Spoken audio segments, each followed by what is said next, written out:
بھاری بھرکم بوجھل.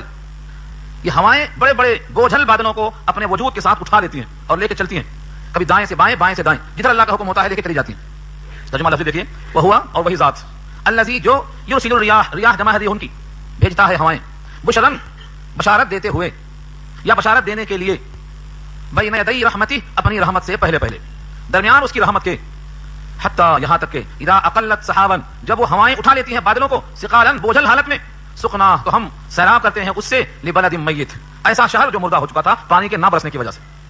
یہاں رک جاؤ, یہاں رک کر کے دو لفظ سمجھ لو. بلد میت کا مطلب یہ ہے پانی نہ برسنے کی وجہ سے زمین خشک پڑی ہوئی تھی, دبی ہوئی تھی, اس میں قوت نمو ختم ہو گئی تھی, نہ اس میں کوئی پودا تھا, نہ کوئی نبات ہے, نہ کوئی گھاس, خشک پڑی ہوئی ہے. یہ آیت کا مضمون قرآن کریم میں کئی جگہ آیا ہے. سورہ یونس پارہ 11 میں آیا ہے, سورہ زمر میں آیا ہے, اور اس کی ایک خاص تشبیہ دی گئی ہے. صحابہ نے پوچھا کہ اللہ تعالیٰ مردوں کو زمین سے زندہ کیسے کریں گے؟ یہ سوال صحابہ کرام نے کیا نبی صلی اللہ علیہ وسلم سے, جیسے ابراہیم علیہ السلام نے پوچھا تھا اللہ سے کہ مردوں کو زندہ کیسے کریں گے, اللہ نے مشاہدہ کروا دیا. جس طرح پرانے میں گزر چکا واقعہ پورا واقعہ گزر چکا ہے, تیسرے بارے میں مشاہدہ کر دیا اللہ نے, 4 پرندوں کو پکڑ لیا, ذبح کیا, زندہ ہو کے آ گئے. ایسے ہی صحابہ کرام نے پوچھا کہ اللہ تعالیٰ مردوں کو زمین سے کیسے نکالیں گے؟ ظاہر یہ ہے کہ یقین تو ہے, وعدہ ہے اللہ کا رسول کا, یقین میں کوئی شبہ نہیں, کیفیت یعنی کیسے اٹھائیں گے. فرمایا نبی صلی اللہ علیہ وسلم نے کہا تم کبھی گزرے ہو زمین پر جبکہ وہ خشک پڑی ہو, سوکھی ہو, کوئی سبزہ نہ ہو, کوئی گھاس نہ ہو؟ فرمایا ہاں گزرے, کبھی غور سے گزرو آپ بھی. پھر پوچھا کیا کبھی دوبارہ اسی پر گزر ہوا ہے کہ وہ شاداب ہے, لالہاتی ہے, ہریالی ہے, فضا خوشگوار ہے؟ فرمایا ہاں.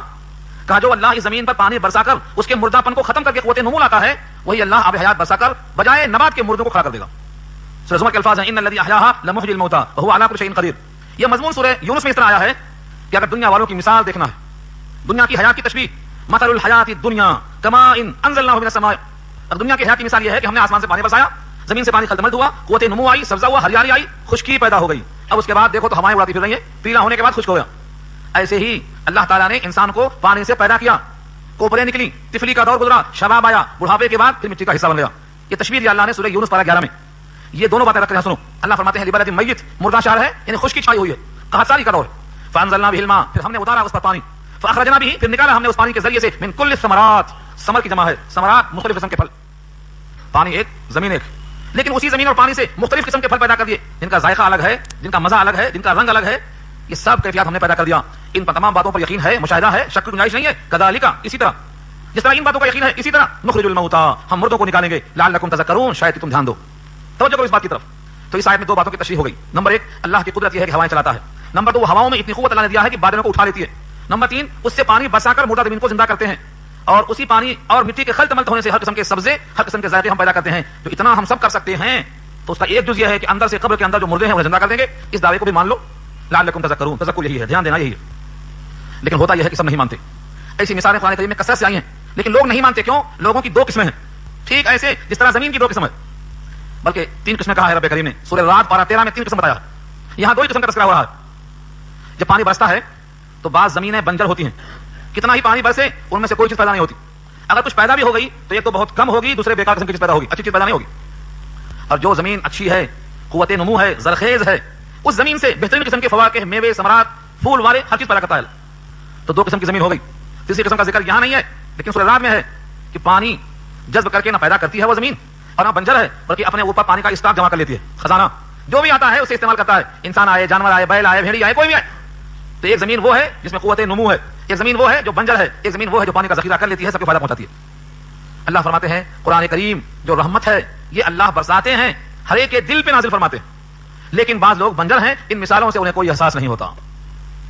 تو ہی اگر نہ چاہے تو باتیں ہزار ہیں, اللہ نے کوئی کسر نہیں رکھی. تقوی اور فجور کی صلاحیت سب کو دیا, ہر ایک کے واسطے نبی آئے, کتاب ہر ایک کے واسطے رکھا. جس طرح بارش ہر ایک کے واسطے ہوتی ہے, لیکن کوئی اس سے فائدہ اٹھاتا, کوئی نہیں اٹھاتا. تو قرآن کریم کے احکامات اللہ کی رحمت کے مشابہ بارش کی طرح برستے ہیں. وہی نبی کی زبان, وہی قرآن کے الفاظ, جس طرح ابو بکر صدیق کے سامنے پیش کیے گئے, ابو جہل کے پاس بھی پیش کیے گئے. ابو جہل نے اپنے کوڑے باطنی کی وجہ سے اس کا انکار کیا, صدیق نے اس کا اقرار کر لیا. عقل میں نہیں آئی بات, تب بھی تصدیق کیا تو صدیق بن گئے. اور جو ہمیشہ عقل پہ تولتا رہا, اس کو شک پیدا ہوتا رہا, قبول نہیں کیا. تو فرمایا کہ قرآن کریم کے احکامات بارش کی طرح ہیں, جو سمجھ میں آئے گا سمجھے گا. اس واسطے کہا گیا ہے مومن بادلوں کے مشابہ ہے, ہر ایک برستا ہے, کسی کو چھوڑتا نہیں ہے, ہر ایک کو پہنچاتا ہے. ہاں جتنا جس میں صلاحیت ہے, صالحیت ہے, اتنا اس کو اخذ کرتا ہے, باقی چھوڑ دیتا ہے. اگلی آیت دیکھو, اسی سے متعلق ہے. والبلد الطیب, اوپر کہا تھا بلد میت, مردہ شہر. اب 2 تقسیم کر دیا, ایک بلد طیب, ایک بلد خبیث. 2 قسم کی مثال دیا اللہ نے. والبلد الطیب, اور وہ بلد جو طیب ہے یعنی عمدہ ہے. بلد عمدہ کیسے ہوتا ہے؟ کیا دیواروں سے, چھتوں سے, کھمبوں سے؟ نہیں, زمین سے. بلد طیب کی علامت زمین سے ہوتی ہے. کسی علاقے کی زرخیزی اس کی زمین سے وابستہ ہوتی ہے. فرمایا والبلد الطیب، اور پاکیزہ زمین، ستھری زمین، یخرجو نکالتی ہے نباتہ اپنا سبزہ باذن ربی. ہاں شرط لگا دیا، کہیں سجدہ کریں گے آپ وندے ماترم، زمین تو غذا دیتی ہے تو میرا رب ہے، کہیں زمین کو سجدہ شروع کر دیں گے؟ نہیں، وندے ماترم کی اجازت نہیں. کیوں؟ باذن ربی کا اللہ نے. زمین سبزہ اگاتی ہے تو از خود نہیں اگاتی، باذن ربی، اپنے رب کے حکم سے. ورنہ عقلاً زمین تو اس اگنے والے پودے کی کوپل کو مسل دے سکتی ہے. جب زمین کو کوپل نکلنے کا وقت آتا ہے تو زمین پھٹ جاتی ہے، زمین پھٹ جاتی ہے.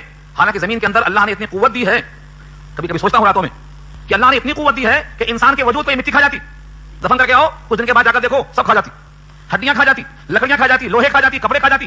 زمین کی تاثیر ہے، جو کچھ رکھیں گے اس میں اسے کھا جاتی. لیکن اللہ نے اپنی قدرت کا اظہار کیا ہے کہ ایک دانہ جو کسان ڈال کے آتا ہے اور پانی ڈال کر سڑنے کا انتظام کر دیتا ہے، وہ دانہ، وہ کوپل جب نکلتی ہے تو اللہ کی شان ظاہر ہوتی ہے کہ زمین پھٹنے پہ مجبور ہو جاتی ہے. والذی اخرج المرعى فجعله غثاء احوا، اخرج المرعى چراگاہ کو نکالا، زمین پھٹ گئی اور دانہ نکل گیا. یخرج الخبأ، جو دانوں کو کو نکالتا ہے. اس سے معلوم یہ ہوا کہ اللہ تعالیٰ کی قدرت ہے، اسی کی قدرت سے زمین پھٹتی ہے اور دانہ نکلتا ہے. یہ تو عمدہ زمین ہو گئی. والذی خبث، یہ خبث کس کی صفت ہے؟ اوپر تھا البلد الطیب، یہ اس کی ضد ہے. البلد لیس بطیب بل خبث، وہ شہر اچھا نہیں ہے بلکہ خبیث ہے زمین کے لحاظ سے. لا یخرج، نہیں نکالتا ہے، الا مگر نکدہ. نکدہ کے معنی ایسی چیز جس کی کوئی حیثیت نہ ہو. اولا تو وہ بے حیثیت چیز ہو، جسے کہتے ہیں جنگلی بیل ہے. جنگلی بیل کیا ہے؟ جھربیرا بولتے ہیں اس کو. اس کی صحیح صفت اللہ نے خود بیان کیا ہے سورہ سبا پارہ 22 کے اندر، اور فرمایا ہے اکلن خمتن، اکلن خمتن، مزہ بھی کسالا ہے، کڑوا ہے، بے مزہ ہے.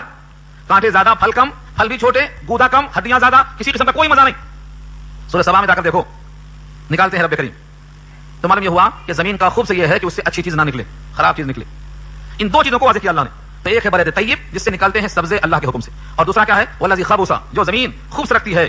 خوبص کی تشریح ہے بنجر زمین ہے. لا یخرج الا نکدا، نہیں نکلتا ہے اس میں سے کچھ بھی مگر بے حیثیت، بہت تھوڑا نکلتا ہے. اولا تو نکلتا ہے کم، دوسرے اس کی لذت بالکل بے مزہ ہوتی ہے، کام میں نہیں آتی ہے. اللہ فرماتے ہیں کذالک، ایسے ہی نصرف الآیات، ہم کھول کھول کے بیان کرتے ہیں آیتیں، لقوم یشکرون، ایسی قوم کے واسطے جو شاکر ہو، شکر ادا کرتی ہو. کس بات کا شکر ہے؟ ہمیں تو انسان ہیں، لیکن اس رحمت کو ہم نے جذب کیا، ہم صاحب ایمان ہیں تو الحمدللہ. اس قرآن کریم کو اللہ کے نبی نے پیش کیا ہے، اس کی بدولت قوت نمو رکھتے ہیں ہم کہ ہم صاحب ایمان ہیں. ہمارے قلب میں اللہ کی عظمت آئی، رسول کی عظمت آئی، قرآن کی حقیقت آئی، آخرت کی فکر آئی، نبی سے محبت آئی. یہ سب کیا ہے؟ علامت ہے بلد طیب کی. آج کروڑوں انسان ہیں جن کے دل میں نہ اس کتاب کی صداقت آئی، نہ نبی کی حقانیت آئی، نہ آخرت کی فکر پیدا ہوئی، نہ وہ اللہ کی توحید کے قائل ہوئے ہیں. وہ نذیر ہیں اس آیت میں، والذی خبث کی. ان میں قوت کیوں نہیں پیدا ہوتی؟ کیا اس زمین سے غلہ اگتا ہوا نہیں دیکھتے؟ بستا ہوا پانی نہیں دیکھتے؟ سب دیکھتے ہیں. ایک ہی زمین، ایک ہی پانی، ایک ہی مقام سے نکلتا ہے، ایک کا مزہ پھیکا، ایک کا مزہ اچھا ہوتا ہے. یہ سب دیکھتے ہیں لیکن یہ احساس نہیں پیدا ہوتا ہے. تو یہ اللہ کا شکر ہے کہ اللہ نے قرآن کریم کے ذریعے سے مردہ قلوب کو گلا بخشی. اور الحمدللہ کتنے لوگ ہیں جو اس کتاب سے فائدہ اٹھا رہے ہیں. یہاں رک کر کے ہمیں سوچنا پڑے گا کہ اللہ تعالیٰ کی طرف سے وہ کتنے خوش نصیب ہیں جن کو اللہ نے ذریعہ بنایا ہے اس کتاب اللہ کے ذریعے سے لوگوں کو زندہ کرنے کا. صحابہ کرام نبی کی شان میں جب اشعار پڑھتے تھے تو اس میں یہ تھا، ہمارے پاس ایسے نبی آئے جنہوں نے اللہ کی توحید سکھلایا، اگر وہ نہ آتے تو ہم صاحب ایمان نہ ہوتے، صاحب صلاۃ نہ ہوتے، صاحب زکات نہ ہوتے، ہم کو آخرت کی فکر نہ ہوتی. ما صلینا ولا صدقنا. تو صحابہ کرام نبی کی شان میں الفاظ کہتے تھے، جن واسطوں سے ہمیں قرآن ملا ہے ان تمام واسطوں کی ہمیں قدر کرنا ہے. اسی واسطے کہتے ہیں جن سے علم حاصل ہو، جس ذریعے سے علم حاصل ہو، جن واسطوں سے علم حاصل ہو، ان تمام کی قدر کرنے کا حکم دیا ہے. ابن سیرین نے کہا ہے، تابعی ہیں، بڑے بزرگ تابعی ہیں. ابن سیرین ان هذا العلم دین فانظروا عمن تاخذون دینکم. یہ علم دین ہے، اور دین کس سے حاصل کرتے ہو؟ یہ دیکھو، دین ان سے حاصل کرو جو دین پر عمل کرنے والے ہوں، صاحب ایمان ہو، صاحب عمل ہو. اس کے بعد ایک مثال دی اللہ نے، اس مثال میں طویل مکالمہ ہے. حضرت آدم کے بعد سب سے زیادہ لمبی عمر حضرت نوح علیہ السلام کو حاصل ہوئی. اللہ نے آدم کا ذکر یہاں اس واسطے نہیں کیا مثال میں کیونکہ آدم کے زمانے میں کفر و شرک نہیں تھا، کیونکہ وہ تنہا نبی تھے، جو زمین پر تھے انہی کی اولاد تھے اور سب کو ساتھ لے کے وہ چلتے رہے. حضرت نوح کے بعد یہ تمام حالات پیش آئے ہیں، بت پرستی کے، شرک کے مختلف ذرائع، یغوث، یعوق، نصر، یہ تمام کی پرستش وہاں شروع ہوتی ہے. تو اللہ نے حضرت نوح کا ذکر فرمایا ہے. حضرت آدم اور نوح کے درمیان میں تقریباً 3 قرن کا فاصلہ ہے، بعض نے 10 قرن کا کہا ہے. مجموعی تعداد کے لحاظ سے تقریباً 3000 سال کا فاصلہ ہے. حضرت نوح کا اصل نام بہت لوگ نہیں جانتے ہیں، شاکر ہے. حضرت نوح کا اصلی نام حضرت نوح کے علاوہ شاکر ہے. بعض نے سکن کہا ہے، بعض نے عبد الغفار کہا ہے. تو ان کے نام ہیں. ان کی جب عمر 40 سال کی ہوئی تو اللہ نے نبوت فرمایا. اور کشتی نوح کا طوفان جو آیا تھا، اس طوفان کے بعد دنیا میں 60 سال رہے. نبوت کی کل مدت کے بارے میں قرآن کہتا ہے 1000 میں 50 کم، 950 برس اس کائنات میں نبوت کا کام وہ کرتے رہے. ان کے سامنے 3 پشتیں پیدا ہوئی، جوان ہوئی، مر گئی، پیدا ہوئی، جوان ہوئی، مر گئی، 3 پشتیں گزر گئی. ان کا واقعہ پیش کیا قرآن نے یہاں پر تاکہ معلوم ہو جائے کہ ہم سے محبت کرنے والے ہمارا پیغام کیسا لے کے پھرتے ہیں، کتنی مشقت آتی ہے اور کتنا جھیلتے ہیں. ان کی اتباع کرنے والے کشتی نوح میں سوار ہونے کے برابر ہیں، نجات پا جاتے ہیں. اور جو کشتی سے باہر آتے ہیں وہ غرق ہو جاتے ہیں، چاہے وہ بیٹا ہی ہو اور چاہے وہ جودی پہاڑ کی پناہ ہو. جودی پہاڑ کی پناہ لے لوں گا. حضرت نوح نے کہا بیٹے کشتی میں آ جا، ڈوب جائے گا. آج بچانے والا کوئی نہیں، لا عاصم اليوم من امر اللہ، کوئی نہیں بچائے گا، اللہ کا عذاب ہے. بیٹے کا ایمان نہیں تھا اپنے باپ پر, نبی کی حیثیت سے وہ نہیں مانتا تھا. اس نے کہا سآوی الی جبل یعصمنی من الماء, پہاڑ پر پناہ لے لوں گا, کشتی میں سوار نہیں ہوگا. پہاڑ کی بلندی دیکھ کر, پہاڑ کی سختی دیکھ کر, پہاڑ کا ٹیلا دیکھ کر اسے یقین تھا میں بچ جاؤں گا. لیکن جب اللہ نہ بچائے تو کوئی نہیں بچنے والا ہے. آج کے مغرور متکبر سرکش لوگوں پر, جتنے لوگ وسائل پر ایمان رکھتے ہیں, یقین رکھتے ہیں, دنیا کی بڑی بڑی طاقتیں جو سمجھتے ہیں کہ ہم سب کچھ کر سکتے ہیں, ان کا بھی انشاءاللہ ایسا ہی حشر ہوگا. کائنات جانتی ہے اللہ کی قدرت کے سامنے سب ڈھیر ہو جائیں گے. اللہ کی ہواؤں میں, اللہ کی فضاؤں میں, پانی کی لہروں میں, سمندر کے الغاروں میں ان کے پاس کوئی پناہ نہیں بچے گی انشاءاللہ. یہ اللہ کی طاقت ہے. تو یہاں سے واقعہ شروع ہوتا ہے حضرت نوح کا, تاکہ معلوم ہو کہ محنت کیسی کرنا چاہیے. قوم نے کیسا کہا, پیغمبر نے کیسا جواب دیا, دائی کو سکون پیدا ہو. صبر کیسے کیا جاتا ہے دیکھو. قومیں غصہ دلاتی ہیں, اشتعال پیدا کرتی ہیں, جذبات میں لاتی ہیں, اور ایسا جملہ کرتی ہیں, ذاتیات پہ حملہ کرتی ہیں. لیکن دائی ہے ٹھنڈے تحمل کے ساتھ, سوچ کر سمجھ کر, بڑا متین ٹھوس لہجے میں جواب دیتا ہے. یہ سکھایا ہے ہمیں نے. یہ پیغام سنو غور سے. یہ واقعہ نہیں ہے, ایک مثال ہے. بلد طیب میں, بلد خبیث میں دائی کا پیغام آیا, کس نے مانا کس نے نہیں مانا, دونوں کا انجام کیسا ہوتا ہے دیکھ لو. لقد ارسلنا نوحا الى قومه, البتہ تحقیق ہم نے بھیجا نوح کو ان کی قوم کی طرف. فقال, انہوں نے کہا, یا قومی, اے میری قوم کے لوگوں, اعبدوا اللہ, اللہ کی عبادت کرو. کسی نبی کے قول میں آپ نہیں پائیں گے میری عبادت کرو. پورے قرآن کریم کے ذخیرے میں ہر نبی کا ذکر ملے گا آپ کو, سب نے یہی کہا اعبدوا اللہ, اللہ کی عبادت کرو. آج جو لوگ بعض نبیوں کی عبادت کرتے ہیں, وہ نبیوں کا قول بھی یہی ہے, اعبدوا اللہ, اللہ کی عبادت کرو, میری عبادت نہیں. عبادت کا مطلب قیام ہے, رکوع ہے, سجدہ ہے, تذلل ہے, عاجزی ہے, انکساری ہے, کسی موقع پر حاجت روائی ہے, یہ سب عبادت کے اجزاء ہیں. اللہ کا حق ہے, یہ نبی کا اعلان ہوتا ہے. اعبدوا اللہ, اللہ کی عبادت کرو. اس لیے ما لکم من الہ غیرہ, نہیں ہے تمہارے لیے کوئی معبود اس کے علاوہ. اگر دوسرا معبود ہوتا تو اس کی بھی پرستش ہوتی, دوسرا معبود ہوتا تو اس کو بھی سجدہ ہوتا, دوسرا معبود ہوتا اس کو مانتے آپ. دوسرا معبود ہے نہیں, کیوں نہیں دوسرا معبود؟ الہ, الہ ہمارے معبود. آپ کیا ترجمہ کرتے ہیں کلمہ طیبہ کا, لا الہ, کوئی معبود نہیں. آپ خود اسلام میں داخل ہوئے ہیں تو یہ کہہ کر لا الہ, کوئی معبود نہیں, الا اللہ, سوائے اللہ کے. اگر اس کا اقرار نہیں ہے تو داخلہ اسلام میں ہوا ہی نہیں. صرف پہلا بول لا الہ, کوئی معبود نہیں ہے, الا اللہ, اللہ کے سوا. وہی یہاں بھی کہا گیا اللہ کی بندگی کرو, اس لیے کہ تمہارا کوئی معبود نہیں اس کے علاوہ. تم مان چکے ہو اس بات کو. اب شک اس بات کا ہے, مشکل کشا وہی ہے, حاجت روا وہی ہے, تمہاری دعاؤں کا سننے والا وہی ہے, تمہارے سجدوں کا حقدار وہی ہے. کیوں؟ تم نے وعدہ کیا ہے, اس کے سوا کوئی معبود نہیں ہے. اور وعدے کی تحقیق کر لو, وعدہ صحیح ہے یا نہیں صحیح ہے, تحقیق کر لو.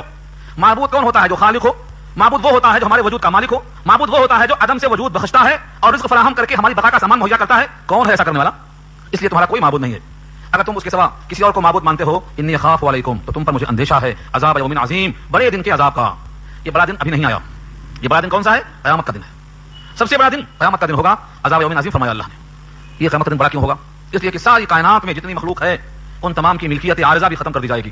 حقیقی ملکیت اس دن ظاہر ہوگی. سب کا مالک اللہ ہوگا اور سب اس دن اپنے آپ کو مملوک سمجھیں گے. یہ ہے تقریر حضرت نوح کی. گفتگو سن کر قوم نے کیا جواب دیا؟ قال الملأ من قومه, کہا سرداروں نے ان کی قوم میں سے. کون کہتا ہے؟ کبھی بھی مجمع میں مخالفت کرنے والے انبیاء کی سردار نکلتے, جن کی قیادت پہ حرف آتا, جن کی قیادت پہ حرف آتا, جن کی دنیا جاتی نظر آتی, جو چودراہٹ کے بھوکے ہوتے, ہمیشہ سامنے آتے ہیں. یہاں بھی دیکھ لو, قوم نے نہیں کہا, قوم میں سے سرداروں نے کہا. قال الملأ من قومه, ملعون سردار, ان کی قوم کے سرداروں نے کہا, انا, بے شک ہم, لنراکا, البتہ ضرور تجھ کو دیکھ رہے ہیں, فی ضلال مبین, کھلی گمراہی میں. سن رہے ہیں آپ, ایک نبی کو, ایک رسول کو جو حقیقی بات پہنچا رہا ہے, اس کو قوم کے سردار کیا کہتے ہیں؟ تو کھلی گمراہی میں دیکھ رہے ہیں تجھ کو. یہ بات غصے کی ہے. عقل میں انسان بوکھلا جاتا ہے کہ ہم کو جبکہ ہم حق پیش کرتے ہیں ہم گمراہ کر دیا. مگر نبیوں کا طریقہ, ان کا وقار, ان کا سکون, ان کا اطمینان, ان کا تحمل, ان کی بردباری, ان کا تدین, اتنے سکون سے جواب دیتے ہیں لگتا ہے کوئی غصہ نہیں ہے. قال یا قوم, کہا میری قوم کے لوگوں, لیس بی ضلالۃ, نہیں ہے میرے ساتھ کوئی گمراہی. جواب, میرے ساتھ کوئی گمراہی نہیں ہے. ہم تو کیا کرتے, ہم یہ نہیں کہتے کہ ہم گمراہ نہیں ہیں, گمراہی ہمارے ساتھ نہیں ہے, بلکہ پلٹ کے جواب دیتے ہم اینٹ کا جواب پتھر سے. دنیا اینٹ کا جواب پتھر سے دینے کی عادی ہے. ان نبیوں کا کام نہیں رہا, یاد کر لو اس کو.